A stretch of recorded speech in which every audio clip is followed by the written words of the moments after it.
Cartoon فلموں کے بچوں پر اثرات۔ کارٹون فلمیں بچوں کی تفریح کا ایک ایسا حصہ بن چکی ہیں جو ان کو ہمہ وقت کرداروں اور دلچسپ کہانیوں سے محصور کرتی ہیں۔ Badminton, Superman, Tom and Jerry, Spiderman, Pink Panther, Bugs Bunny اور ان کے علاوہ دوسرے مشہور کارٹون کرداروں نے بچوں کے ذہنوں پر ایسا اثر چھوڑا ہے کہ ان کرداروں کے اعداد و اطوار کو بچوں نے اپنی عملی زندگی میں شامل کر لیا ہے۔ ماضی بعید، قریب اور حال میں جو کارٹون فلمیں پیش کی گئیں اور پیش کی جا رہی ہیں، ان میں کوئی نہ کوئی ایسا کردار پیش کیا گیا جو آج بھی ہمارے اذہان میں نقش ہے۔ بچوں کی عمر ایسی ہوتی ہے کہ جب وہ کوئی نئی چیز دیکھتے ہیں تو اس کو پانے کی جستجو میں لگ جاتے ہیں۔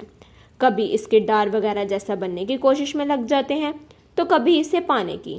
یہ کوئی نئی بات نہیں، دنیا کی ہر تہذیب میں عمومی طور پر بچوں کا یہی رویہ ہوتا ہے۔ سوال یہ پیدا ہوتا ہے کہ ان کارٹون فلموں نے بچوں پر کس طرح کے اثرات ڈالے ہیں، آیا مثبت یا منفی؟ اگر مثبت اثرات ڈالے ہیں تو وہ کیا ہیں، اور اگر بچوں پر منفی اثرات پڑ رہے ہیں تو ان کا تدارک کیسے کیا جائے؟ کارٹون فلموں کے مثبت پہلو یہ ہیں۔ ذہنی نشوونما۔ کارٹون فلمیں بچوں کے تخلیقی صلاحیتوں اور تنقیدی سوچ کی مہارت کو متحرک رکھتی ہیں۔ وہ اکثر پیچیدہ تصورات کو آسان اور دلکش انداز میں کرداروں، مناظر کی صورت میں پیش کرتی ہیں اور اس کے ذریعے علمی ترقی اور مسائل کو حل کرنے کی صلاحیتوں کو فروغ دیتی ہیں۔ مختلف کارٹون فلمیں دیکھنے کے نتیجے میں بچوں کی ذہنی نشوونما پروان چڑھتی ہے۔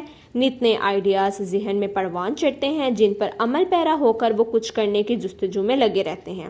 مثلاً کوئی تخلیقی یا سائنس فکشن کارٹون دیکھتے ہیں تو حقیقی زندگی میں بھی کچھ نیا کرنے کی جستجو میں لگ رہتے ہیں۔ جذباتی نشوونما۔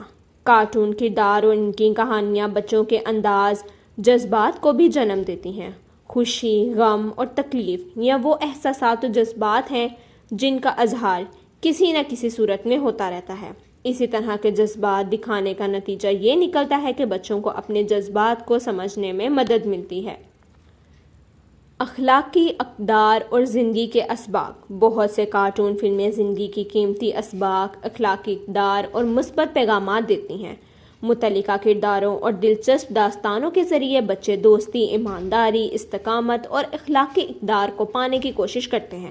مثلاً ماضی میں ایک مشہور کارٹون کیم کینٹی ہر کس کے اختتام پر بچوں کو باقاعدہ ایک اخلاقی درس دیا جاتا تھا۔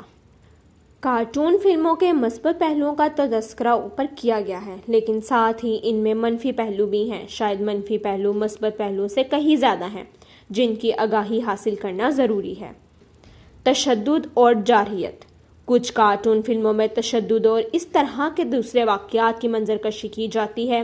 اس طرح کے منظرکشی بچوں کے رویوں کو نہ صرف متاثر کرتی ہیں بلکہ ان میں جارحانہ رجحانات کو بھی بڑھاتی ہیں۔ اگرچہ کہا یہ جاتا ہے کہ فلاں کارٹون فلم کا اصل مقصد حق اور سچ دکھانا ہے، لیکن اس کے اندر جو مار دکھائی جاتی ہے وہ کسی طرح بھی قابل قبول نہیں۔ اسی طرح کی کارٹون فلموں نے بچوں کے ذہنوں پر منفی اثر چھوڑا ہوا ہے۔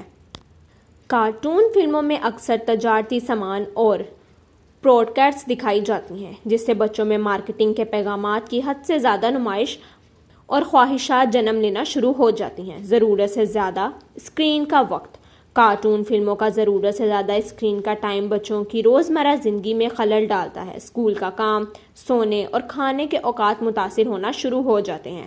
ساتھ ہی مسلسل اسکرین ٹائم ذہنی اور جسمانی صحت پر بھی برا اثر پڑتا ہے۔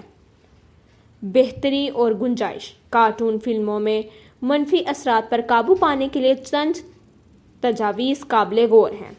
والدین اور اساتذہ کا کردار۔ اس زمن میں اصلاح کے لیے والدین اور اساتذہ کا سب سے اہم کردار ہوتا ہے۔ بچوں کی تربیت اس انداز میں کی جائے کہ وہ صحیح اور غلط کو سمجھ سکیں۔ ساتھ ہی والدین اور اساتذہ جہاں یہ محسوس کریں کہ بچہ کسی معاملے میں کسی الجھن کا شکار ہے تو اس کی اصلاح کے لیے آگے آئیں اور اس کو صحیح سمت لے کر جائیں۔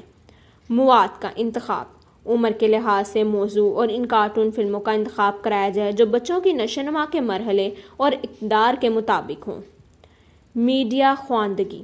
آج کے اس جدید دور میں بچوں کو میڈیا کی خواندگی کی مہارتیں سکھائیں تاکہ وہ خیالی مواد اور حقیقی زندگی کے اقدار، دقیانوسی تاثرات اور کارٹون فلموں میں دکھائے گئے طرز عمل کے درمیان تمیز کر سکیں۔ کارٹون فلمیں بچوں پر گہرا اثر ڈال سکتی ہیں، ان کی علمی، جذباتی اور سماجی نشو و نما کو تشکیل دیتی ہیں۔